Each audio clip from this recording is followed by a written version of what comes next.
দেখো চারিদিকে কত সুন্দর ফুল গাছে ভরে রয়েছে, সুন্দর দৃশ্য।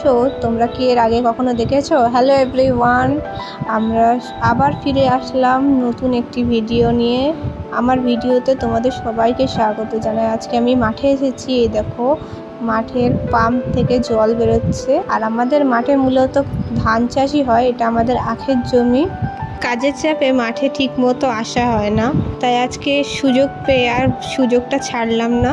সামনে আমাদের পেয়ারার জমি, এই যে পাশে তোমরা দেখতে পাচ্ছ পেয়ারার জমি নিয়ে আর একটা ভিডিও আমি অন্য সময় আপলোড করে দেব, সেটা তোমরা পরে দেখতে পাবে।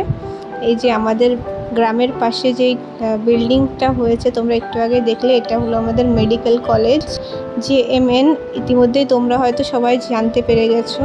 আর এটা হলো আমাদের মাঠের পুকুর। মাঠের পুকুরে দেখো কত সুন্দর ফুল ফুটে আছে, যেটা তোমরা ভিডিও শুরুতেই দেখতে পেয়েছিলে। আমি এই ফুলগুলোকে কিন্তু কচুরিপানার ফুল হিসাবেই জানি ছোটবেলা থেকে, তাই শুনে আসছি। কিন্তু তোমাদের ওখানে কে কি নামে চেনো সেটা আমাকে নিশ্চয়ই কমেন্ট করে জানাবে। এই পুকুরটার মধ্যে কিন্তু জল ভর্তি, কিন্তু কচুরিপানাতে এমন হয়ে রয়েছে যেন এটা মাঠ হয়ে রয়েছে। এর পাশেও একটা পুকুর আছে। এই যে ধারে যে জমিগুলো দেখছো, এই জমিগুলো প্রায় সব কটাই আমাদের। এই জমিগুলোতে পেয়ারা চাষ করা রয়েছে, আর পাশে আরও একটি পুকুর রয়েছে। এই পুকুর দুটো প্রায় অ্যাডজাস্ট ছিল, এখন এর উপর দিয়ে মাটি ফেলে এখান দিয়ে একটা রাস্তা করে দেওয়া হয়েছে। আগে এই দুটো পুকুর যখন অ্যাডজাস্ট ছিল আমরা খুব আসতাম এই পুকুরে। একজন দাদু এই পুকুরটাতে পাহারা দিত, আর এই পুকুরে আমরা নৌকা চড়তে আসতাম। কিন্তু এখন আমি এই পুকুরে একা আসিনি, আমার সাথে এসছে আমার দাদা বৌদি। এই যে ওরা মাঠের পুকুরে মাছ দেখছিল। একটা মাছ দেখো এখানে মরে পড়ে রয়েছে।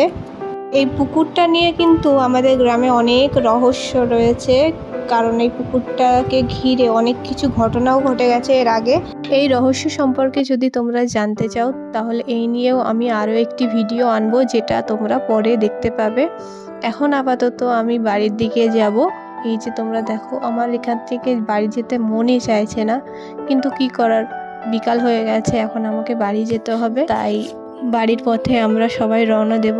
দেখো তোমাদের আমার ভিডিও যদি একটু ভালো লেগে থাকে তাহলে প্লিজ আমার ভিডিওতে লাইক করবে, আর কমেন্ট করে তোমাদের মতামত নিশ্চয়ই আমাকে জানাবে, আর ভিডিওটা প্রচুর পরিমাণে শেয়ার করে দিও। Thank you so much.